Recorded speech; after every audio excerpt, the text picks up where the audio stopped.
अस्सलाम वालेकुम दोस्तों, मुंहिंजो दोस्त सदाम हुसैन। अॼु असांजो टॉपिक आहे त साइंसदाननि रोशनी जी रफ़्तार जी पैमाइश कीअं कई। अॼु असां हिन जे बारे में मालूमात हासिलु कंदासीं, तव्हां सां वंड कंदासीं।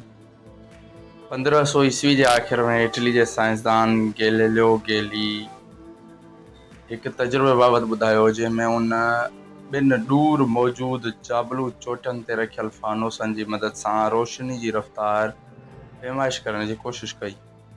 हू फ़क़ति एतिरो चई सघियो त जंहिं रफ़्तार जी पैमाइश करे सघंदो हो, उहा रफ़्तार तमामु घणी तेज़ हुई।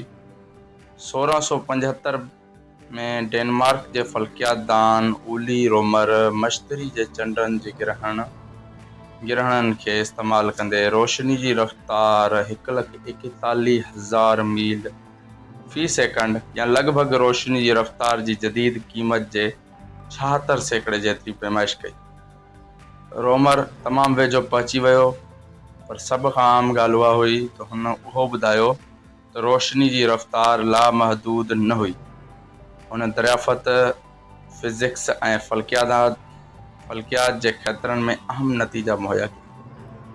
1700 ईस्वी जे विच धारे अंग्रेज़ जेम्स ब्रैडली उहो ॿुधायो त कुझु तारा हरकत कंदे नज़र ईंदा आहिनि, छाकाणि त धरती हक़ीक़त में असां ॾांहुं ईंदड़ तारे जी रोशनी जी तरफ़ या उन खां दूर हरकत कंदी आहे।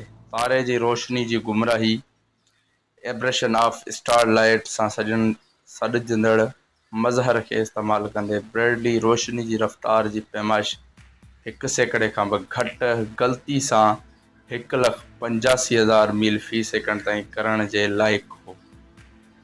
1800 ईस्वी में फ्रांस जे साइंसदान जेन बर्नार्ड लियोन फौकाल्ट तजुर्बेगाह में हिकु घुमंदड़ ऐं हिकु साकन ॿिनि आइननि जी मदद सां रोशनी जी रफ़्तार जी पैमाइश कई।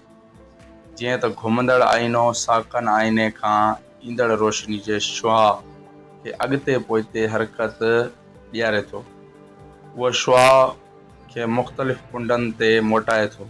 जामेट्री खे इस्तेमालु कंदे फौकाल्ट रोशनी जी रफ़्तार 1,86,000 मील फ़ी सेकंड खां थोरी वधीक ॿुधाई। 1926 में अमरीकी तिबियादान अल्बर्ट अब्राहम माइकलसन फौकाल्ट जे तजुर्बे खे वॾे स्केल ते वर्जायो।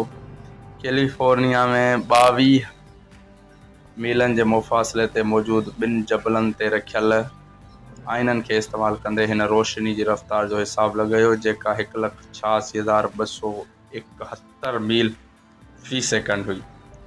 दोस्तों, अगरि तव्हां असांजो चैनल सब्सक्राइब न कयो त चैनल सब्सक्राइब करे छॾियो, लाइक ऐं तव्हांखे हीअ वीडियो कीअं लॻी कमेंट में ज़रूरु ॿुधाइजो। अल्लाह निगहबान, ॿिए लेक्चर में आवां।